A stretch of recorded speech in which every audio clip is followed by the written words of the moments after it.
Bonjour à tous. La communauté musulmane de Côte d'Ivoire célébrera dans la nuit de ce dimanche 17 au lundi 18 octobre 2021 le Mawlid, ou la naissance du prophète Mohammed. Pour cette édition, les communications, prêches et autres enseignements se feront autour du thème « La place de la discipline dans la construction d'une société équilibrée ». Et justement, en rapport avec cette actualité, ce dimanche, dans le cadre du magazine de l'édition de 13h, nous recevrons l'imam Yaya Touré, imam de la mosquée Fitia d'Abobo, avec lequel nous parlerons du Mawlid, sens et devoir pour le fidèle musulman. Ce qu'il faut également savoir dans le tour de l'actualité, c'est que pour résoudre les problèmes qui surviennent dans les églises, la Direction générale des cultes propose un mode de règlement à l'invitation, à la faveur d'une conférence qui s'est tenue à Divo à l'invitation de l'église Aime ton prochain comme toi-même. La Direction générale des cultes a proposé un mode de règlement. Elle demande aux églises d'y adhérer au nom de la paix et de la cohésion sociale. Depuis le début du mois d'octobre, des campagnes de sensibilisation sur le cancer du sein sont initiées au profit des femmes au CHU de Treichville. Une campagne du genre est organisée pour sensibiliser et dépister gratuitement. L'objectif est de prévenir les risques liés à cette maladie.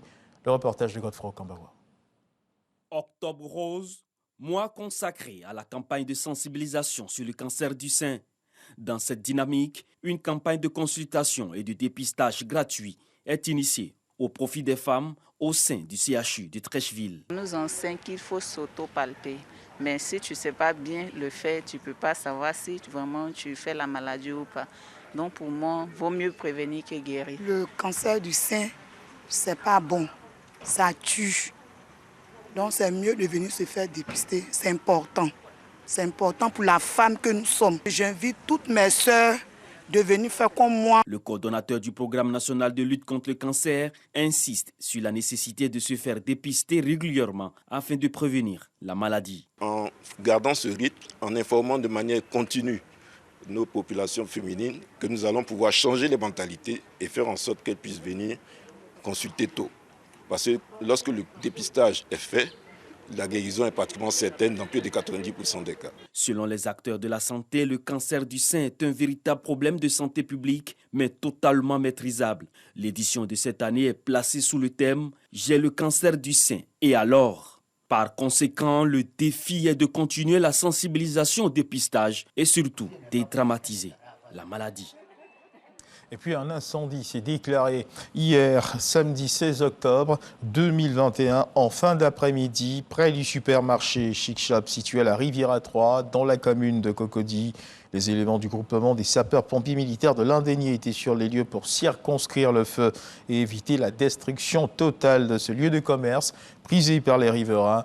D'importants dégâts matériels ont été constatés dans ce supermarché. Aucune perte en vie humaine selon les secours. Nous y reviendrons certainement dans notre édition de 13h. Puisqu'il faut également savoir concernant le tour du monde de l'actualité en Haïti, ce samedi, hier donc, un des principaux gangs du pays a procédé à des enlèvements en masse en kidnappant notamment une quinzaine de citoyens américains.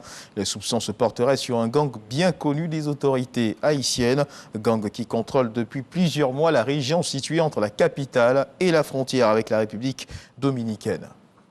Et puis, en Italie, précisément à Rome, les habitants de la ville de Rome commencent à voter ce dimanche 17 octobre 2021 pour élire leur maire au deuxième tour d'élection qui s'annonce très serré.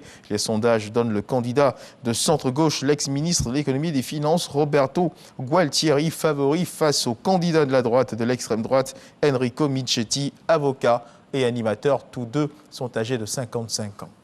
C'est la fin de ce flash d'information. Merci de nous avoir suivis. Je vous retrouve à 13h pour le journal.